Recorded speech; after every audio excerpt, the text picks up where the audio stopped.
ആസ്ട്രേലിയയിലെ ആദിവാസികൾക്കിടയിൽ വളരെ പ്രചാരമുള്ള വളരെ പ്രശസ്തമായിട്ടുള്ള ആയുധമാണ് ബൂമറാങ്. ബൂമറാങ് എന്ന് പറഞ്ഞു കഴിഞ്ഞാൽ അത് വിദഗ്ധമായിട്ട് പ്രയോഗിച്ചു കഴിഞ്ഞാൽ ആ ആയുധം നിങ്ങൾ എവിടെയാണോ ലക്ഷ്യമിട്ടത്, അത് മൃഗമായാലും ശരി പക്ഷിയായാലും ശരി, അതിനെ വീഴ്ത്തിയതിന് ശേഷം തിരിച്ച് ആരാണോ അത് ആയുധം പ്രയോഗിച്ചത് അയാളുടെ കയ്യിൽ തന്നെ വന്നു ചേരും. അങ്ങനെ കയ്യിൽ നിന്ന് വിട്ടാലും ലക്ഷ്യസ്ഥാനത്തെത്തി തിരിച്ചു വരുന്ന ഈ ആയുധങ്ങളെ ബൂമറാങ് എന്നാണ് പൊതുവിൽ വിശേഷിപ്പിച്ചു വരുന്നത്. ഓസ്ട്രേലിയയിൽ ഇത് എത്രയോ കാലങ്ങളായി ആദിവാസി ജനവിഭാഗങ്ങൾ ഉപയോഗിക്കുന്നതാണ്. വളരെ വിദഗ്ധരായിട്ടുള്ള ആളുകൾക്ക് മാത്രമാണ് ഇത്, സവ്യസാചികൾ എന്ന് പറയുന്ന എങ്ങനെയും ആയുധം ഉപയോഗിക്കാൻ കഴിവുള്ള ആളുകൾക്ക് മാത്രമാണ് ബൂമറാങ് പ്രയോഗിക്കാൻ കഴിയുക. കൃത്യമായിട്ട് അത് ലക്ഷ്യത്തിലെത്തും, കാര്യം സാധിക്കും, തിരിച്ചു വരും. ഏതാണ്ട് കണക്കുകൾ നോക്കിക്കഴിഞ്ഞാൽ, ചരിത്രം നോക്കിക്കഴിഞ്ഞാൽ ഈ ബൂമറാങ് പ്രയോഗം ഇന്നും ഇന്നലെയും തുടങ്ങിയതല്ല.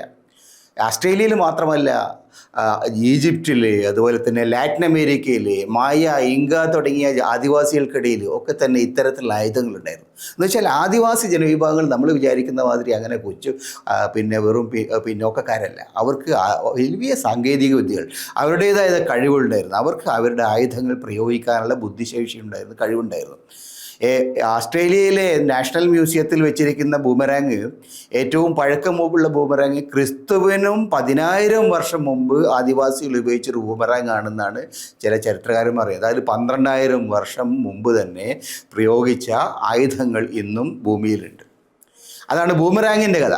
അതാണ് ആയുധങ്ങൾ കൃത്യമായിട്ട് പ്രയോഗിക്കാനുള്ള ബുദ്ധിശക്തിയുടെ കഥ. കൃത്യമായിട്ട് ആദിവാസി ജനവിഭാഗങ്ങൾ അവരുടെ കയ്യിൽ നിന്നുള്ള ആയുധം പ്രയോഗിക്കുകയും തിരിച്ചു വരികയും ചെയ്യും. എന്നാൽ നമ്മുടെ നാട്ടിലുള്ള രാഷ്ട്രീയക്കാരിൽ നിന്ന് വായിൽ നിന്ന് പുറപ്പെടുന്ന വാക്ക് പുറപ്പെട്ടു പോയാൽ പോയി. പിന്നെ അത് ആരെയൊക്കെയാണ് അപമാനിക്കുക, ആരുടെയൊക്കെ കഴുത്താണ് അറക്കുക, എങ്ങനെയൊക്കെയുള്ള ആപത്തുകൾ ഉണ്ടാക്കുക എന്ന് ചോദിച്ചാൽ അത്ഭുതപ്പെട്ടു പോകും. ഈ വാക്ക് പ്രയോഗിക്കുന്ന ആൾ ഈ വാക്ക് എങ്ങനെയാണ് ഉപയോഗിക്കപ്പെടുക, ഏത് തരത്തിലുള്ള പ്രതികരണങ്ങളാണ് ഉണ്ടാക്കുന്ന ആലോചിച്ചിട്ട് വേണ്ടേ ഒരാൾ വാക്കുകൾ പ്രയോഗിക്കാൻ? വായി തോന്നുന്നത് വിളിച്ചു പറയുക എന്നുള്ളൊരു രാഷ്ട്രീയ രീതി കുറേ കാലങ്ങളായി നമ്മുടെ രാഷ്ട്രീയത്തിലുള്ളതാണ്. എല്ലാ രാഷ്ട്രീയ പാർട്ടികളും ഈ കാര്യത്തിൽ വളരെ പ്രഗത്ഭമായിട്ട് പ്രവർത്തിക്കുന്നുണ്ട്. മറ്റുള്ള ആളുകളെ അപമാനിക്കുന്ന വാക്കുകൾ ഉപയോഗിക്കും. അപമാനിക്കുന്ന വാക്കുകൾ ഉപയോഗിച്ചാൽ പിന്നെ മാപ്പ് പറയും, ഞാനങ്ങനെ പറഞ്ഞിട്ടില്ല എന്ന് പറയും. പറഞ്ഞു കഴിഞ്ഞാൽ പത്രക്കാരത് ടി വിയിൽ എടുത്തിട്ട് വീഡിയോ കാണിക്കും. അപ്പോൾ അങ്ങനെ അല്ല ഞാൻ ഇങ്ങനെ ഉദ്ദേശിച്ചത്, എന്നെ പറഞ്ഞതിൽ പകുതി കട്ട് ചെയ്തു, പകുതി ആണ് ഉപയോഗിക്കുന്നത്, എങ്ങനെയുള്ള ഒരുപാട് തൊഴിൽന്യായങ്ങൾ അങ്ങനെ പറയാറുണ്ട്. ഇപ്പോൾ ഈ തെരഞ്ഞെടുപ്പിലും നമ്മൾ അങ്ങനെയുള്ള ഒരുപാട് ന്യായങ്ങളും തൊഴിൽന്യായങ്ങളും പറയുന്നുണ്ട്. അതിനെക്കുറിച്ച് നമ്മൾ പിന്നെ അധികം പറയാതിരിക്കുകയാണ് ഭേദം. കാരണം രാഷ്ട്രീയക്കാരെ സംബന്ധിച്ചിടത്തോളം വായിന്ന് എന്തെങ്കിലും വിളിച്ചു പറഞ്ഞതിന് ശേഷം അത് മണ്ടത്തരമായി എന്ന് ബോധ്യപ്പെട്ടാൽ ഞാൻ അങ്ങനെ പറഞ്ഞിട്ടില്ല എന്ന് പറയുക, കള്ളത്തരം പറയുക, ഇതൊരു രാഷ്ട്രീയ രീതിയാണ്. പക്ഷേ അതിനേക്കാൾ ആപൽക്കരമായിട്ടുള്ള ചില പ്രയോഗങ്ങൾ ഇതിനിടയിൽ നടക്കുന്നുണ്ട്. ആ പ്രയോഗങ്ങൾ പലപ്പോഴും തെരഞ്ഞെടുപ്പ് സന്ദർഭങ്ങളിലൊക്കെ തന്നെ വലിയ ആപത്തുണ്ടാക്കുന്ന പ്രയോഗങ്ങളാണ്. രാഷ്ട്രീയമായിട്ട് വലിയ ദുരന്തങ്ങൾ സംഭവിക്കുന്ന പ്രയോഗങ്ങളാണ്. അത്തരം പ്രയോഗങ്ങളുടെ കാര്യത്തിൽ നമ്മുടെ മുഖ്യമന്ത്രിയാണ് ഏറ്റവും മുന്നിൽ നിൽക്കുന്നത്. കേരളത്തെ മുന്നിൽ നിന്ന് നയിക്കുന്ന ആളാരെന്ന് വെച്ചാൽ മുഖ്യമന്ത്രി, ക്യാപ്റ്റൻ.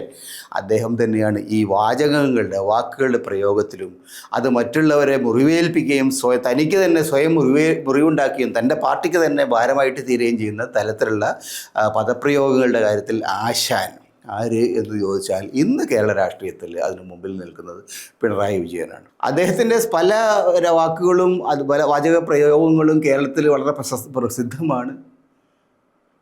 അത്തരം വാക്കുകളെക്കുറിച്ച് നമ്മളധികം പറയാതിരിക്കുകയാണ് ഭേദം. എന്നാലും കൊല്ലം ജില്ലയിലെ NK പ്രേമേന്ദ്രനെതിരായിട്ട് അദ്ദേഹം പ്രയോഗിച്ച പരനാറി പ്രയോഗം യഥാർത്ഥത്തിൽ ആരുടെ തലയിലാണ് കൊണ്ടത്? ഈ ബൂമറാങ് പോലെ അത് കൃത്യമായിട്ട് പ്രേമചന്ദ്രനെ അപമാനിക്കുക എന്ന ലക്ഷ്യത്തിൽ വെച്ചുകൊണ്ടാണ് പ്രയോഗിച്ചത്. പക്ഷേ അത് ചെന്നുകൊണ്ടത് MA ബേബിയുടെ തലമണ്ടയ്ക്കായിരുന്നു. ആ തെരഞ്ഞെടുപ്പിൽ 2019 തെരഞ്ഞെടുപ്പിൽ ഈ പരനാറി പ്രയോഗത്തിന് ശേഷം NK പ്രേമചന്ദ്രനെ അനുകൂലമായിട്ടൊരു ജനതരംഗമാണ് ഉണ്ടായത്. MA ബേബിക്ക് എതിരായിട്ടുള്ള ഒരു വികാരമാണ് ഉണ്ടായത്. MA ബേബി കുണ്ടറയിൽ പോലും പരാജയപ്പെട്ടത് ആ അനുഭവത്തിൻ്റെ അടിസ്ഥാനത്തിലാണ്. പക്ഷെ ആ അനുഭവം മറ്റു രാഷ്ട്രീയക്കാരെയൊന്നും ഒട്ടും ഭയപ്പെടുത്തുന്നില്ല.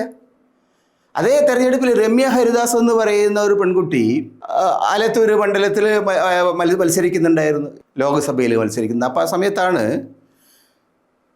വിജയരാഘവൻ എന്ന് പറയുന്ന ഇപ്പോഴത്തെ പോളിറ്റ് ബ്യൂറോ മെമ്പർ പറഞ്ഞു, ആ കുട്ടി കുഞ്ഞാലിക്കുട്ടിയെ കാണാൻ പോയിട്ട് എന്ത് സംഭവിക്കുമോ എന്നറിയില്ല. വളരെ കൃത്യമായിട്ടൊരു ദുസ്സൂചനയാണ് അതിനകത്തുണ്ടായിരുന്നത്. വളരെ കൃത്യമായിട്ട് ആ ഉപയോഗിച്ച വാക്കുകളുടെ ദുസ്സൂചന അത്യന്തം മാരകമായിരുന്നു. അതിൻ്റെ ഫലം എന്താണ്? തെരഞ്ഞെടുപ്പിൽ രമ്യ ഹരിദാസ് ജയിച്ചു. യഥാർത്ഥത്തിൽ രമ്യ ഹരിദാസിന് വലിയ രാഷ്ട്രീയമായ നേട്ടമുണ്ടാക്കി കൊടുത്ത പദപ്രയോഗമാണ് അന്ന് വിജയരാഘവൻ നടത്തിയത്. ഇത്തരത്തിലുള്ള നിരവധി അനുഭവങ്ങൾ നമ്മുടെ രാഷ്ട്രീയ ജീവിതത്തിലുണ്ട്. ധാരാളം അനാവശ്യമായ വാക്കുകൾ, സംയോജിതമായ വാക്കുകൾ, സഭ്യേതരമായ വാക്കുകൾ, സമൂഹത്തിന് അംഗീകരിക്കാൻ കഴിയാത്ത വാക്കുകൾ, അത്തരം വാക്കുകളുടെ ഒരു വലിയ കുത്തൊഴുക്ക് നമ്മുടെ രാഷ്ട്രീയ ജീവിതത്തിൽ നിരന്തരമായി കാണപ്പെടുന്നത്.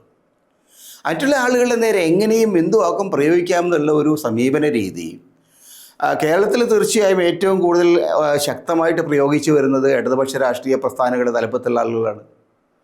അതിന് തലപ്പത്തുള്ള ആളുകൾ ഈ വാക്കുകൾ പ്രയോഗിക്കുന്ന സമയത്ത് പിന്നീട് ആ വാക്കുകളിൽ തങ്ങൾ ഉപയോഗിച്ച വാക്കുകൾ ശരിയോ തെറ്റോ എന്ന് ആലോചിച്ച് തിരുത്താൻ, അത് തെറ്റിപ്പോയിട്ട് പറയാൻ അവരുടെ അഭിമാനം കൊണ്ടോ ദുരഭിമാനബോധം കൊണ്ടോ പറയാറില്ല. ഇപ്പോൾ കഴിഞ്ഞ ദിവസം മുഖ്യമന്ത്രിയുടെ ഒരു പ്രസംഗത്തിനിടയിൽ ഒരാൾ ഒരു ചോദ്യം എന്ന് ചോദിച്ചു. ഒരു ചോദ്യം എന്ന് ചോദിച്ചാൽ ആ ചോദ്യത്തിനെ നിങ്ങൾ മറുപടി പറയുകയോ പറയാതിരിക്കുകയോ കേൾക്കാതിരിക്കുകയോ ചെയ്യാം. പക്ഷേ ആ ചോദ്യം എന്ന് പറയുന്നത് തീരുന്നതിന് മുമ്പ് വീട്ടിൽ പോയി പറഞ്ഞാൽ മതി, വീട്ടിൽ പോയി ചോദിച്ചാൽ മതി എന്നാണ് ഉത്തരം കൊടുത്തിരിക്കുന്നത്.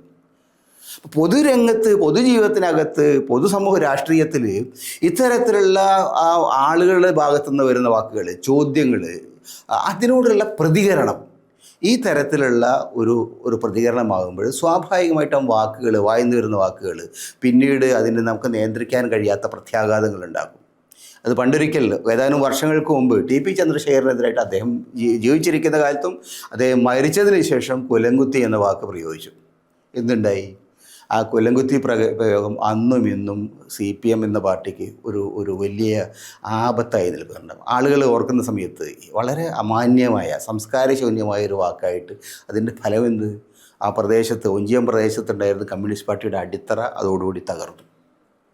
ഈ നിലയിൽ വളരെ വ്യാപകമായിട്ട് ദുരുപയോഗം ചെയ്യപ്പെടുന്ന വാക്കുകൾ, വ്യാപകമായിട്ട് തെറ്റായിട്ട് ഉപയോഗിക്കപ്പെടുന്ന വാക്കുകൾ നമ്മുടെ പൊതുജീവിതത്തിലെ വളരെ പ്രധാനപ്പെട്ട ഒരു വിഷയമാണ്.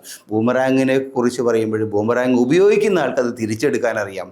പക്ഷെ മലയാളത്തിലെ പല വാക്കുകളും ഉപയോഗിക്കുന്ന ആളുകൾക്ക് ഇത് എങ്ങനെ തിരിച്ചെടുക്കാൻ പറ്റുമെന്ന് അറിയില്ല. ഇതിപ്പോൾ ഏറ്റവും കൂടുതലായിട്ട് നിരന്തരമായിട്ട് കാണപ്പെടുന്നത് ഇടതുപക്ഷത്തിലായതുകൊണ്ടാണ് ഇടതുപക്ഷത്തിൻ്റെ ഉദാഹരണങ്ങൾ എടുക്കേണ്ടി വരുന്നത്. കഴിഞ്ഞ ലോക്സഭാ തെരഞ്ഞെടുപ്പിൻ്റെ സമയത്ത് ഒരു കാഫിർ സ്ക്രീൻഷോട്ട് ഉണ്ടായിരുന്നു.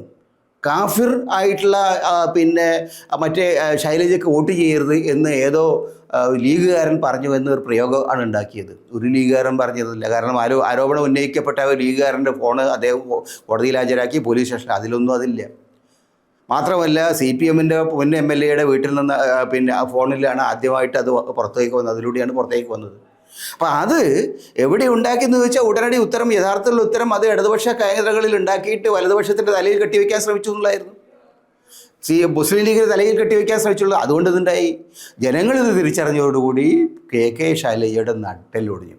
അതിനു മുമ്പ് ഉണ്ടായിരുന്ന തെരഞ്ഞെടുപ്പിന് വ്യത്യസ്തമായിട്ട് KK ശൈലജയ്ക്ക് 1,00,000 വോട്ടിലേറെയുള്ള വോട്ടാണ് നഷ്ടപ്പെട്ടത്. വലിയൊരു തിരിച്ചടിയാണ്. അവരെ സംബന്ധിച്ചിടത്തോളം പൊതുജീവിതത്തിൽ ഇത്രയും വലിയ ഉയർന്ന പദവിയുള്ള ഒരാൾ, ആരോഗ്യമന്ത്രി എന്നതിൽ നല്ല പെർഫോമൻസ് കാഴ്ചവെച്ച ഒരാൾ, പൊതുജീവിതത്തിൽ സാമാന്യം മെച്ചപ്പെട്ട പേരുള്ള ഒരാൾ, അവർക്ക് വടകരയിൽ കിട്ടിയ തിരിച്ചടി എന്ന് പറയുന്നത് താങ്ങാനാവാത്ത വിധം മാരകമായി പോയതിന് കാരണം ഈ കാഫിർ സ്ക്രീൻഷോട്ട് ആയിരുന്നു. അത് ഉണ്ടാക്കിയ ആളുകൾ, അവർക്ക് ഈ ആയുധം പ്രയോഗിക്കാനേ അറിയുള്ളൂ, ഉപയോഗിച്ച ആയുധം തിരിച്ചു പിടിക്കാൻ അറിയില്ല എന്നുള്ളതായിരുന്നു പ്രശ്നം. ഇപ്പോൾ വീണ്ടും അത് തന്നെയാണ് നമ്മൾ കാണുന്നത്. വടകരയിൽ പ്രയോഗിച്ചത് ഇപ്പോൾ എവിടെ വരുന്നു? പേരാമ്പ്രയിൽ വന്നിരിക്കുന്നു. ഖൗമിൻ്റെ കുട്ടിക്ക് വോട്ട് എന്നാണ് പ്രയോഗം വന്നിരിക്കുന്നത്. ഖൗമിൻ്റെ കുട്ടിക്ക് വോട്ട് എന്ന് ആര് പറഞ്ഞു?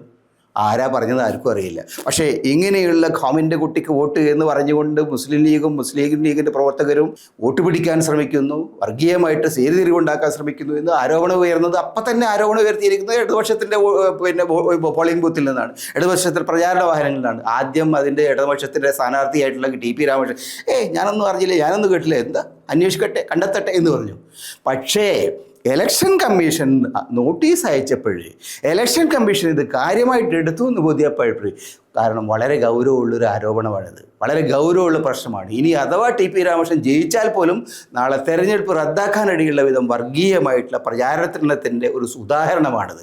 അപ്പോൾ അങ്ങനെ വന്നപ്പോഴേ, ഇത് ആപത്ത് മണത്തപ്പോഴേ അദ്ദേഹം പറഞ്ഞു ഞങ്ങളൊക്കെ ആയിട്ട് ബന്ധമില്ല, ഞങ്ങളതിൽ ഇടപെട്ടില്ല, ഞങ്ങളുടെ പ്രചാരണ വാഹനത്തിൽ അതില്ല എന്നൊക്കെ പറഞ്ഞത് അദ്ദേഹം അതുമായി ഡിസ്റ്റൻസ് കീപ്പ് ചെയ്യാൻ ശ്രമിക്കുന്നത്. പക്ഷേ ഈ നേരത്തെ പറഞ്ഞ മാതിരി വിട്ട വാക്കുകൾ, പോയ വാക്കുകൾ, പ്രയോഗിച്ച ആയുധങ്ങൾ തിരിച്ചു പിടിക്കാൻ കഴിയാതെ വലിയ വലിയ ഒരാപത്തിൻ്റെ വലിയ കുഴിയിലേക്ക് അവർ ചെന്ന് ചാടുകയാണ്. വടകരയിലെ പോലെ തന്നെ പേരാമ്പ്രയിലും അതാണ് സംഭവിക്കുന്നത്. കേരളത്തിൻ്റെ വിവിധ ഭാഗങ്ങളിൽ ഇത് നടക്കുന്നുണ്ടെങ്കിൽ പോലും മലബാറിൽ ഇതിനൊരു ഫാക്ടറി നിൽക്കുന്നതായിട്ട് തോന്നും. ഇത്തരത്തിലുള്ള വ്യാജ നിർമ്മാണങ്ങൾ, വ്യാജമായിട്ടുള്ള ഇമേജുകൾ, വ്യാജമായ വാക്കുകൾ ഉണ്ടാക്കിക്കൊണ്ട് ഒരു കൃത്യമായിട്ടുള്ള ലക്ഷ്യത്തോടു കൂടി ഉപയോഗിക്കുന്ന ഒരു ഫാക്ടറി, വ്യാജങ്ങളുടെ നിർമ്മാണ ശാല, വ്യാജ പ്രചാരണത്തിൻ്റെ ഒരു നിർമ്മാണശാല ഈ കോഴിക്കോട്ട് പ്രവർത്തിക്കുന്നുണ്ട് എന്നാണ് ഇതൊക്കെ കാണുമ്പോൾ നമുക്ക് തോന്നുന്നത്. എവിടെയാണ് അത് പ്രവർത്തിക്കുന്നത് എന്ന് അറിയണമെങ്കിൽ കൃത്യമായിട്ട് അന്വേഷണം വേണം. അങ്ങനെ അന്വേഷണം നടക്കണമെങ്കിൽ ഒരുപക്ഷെ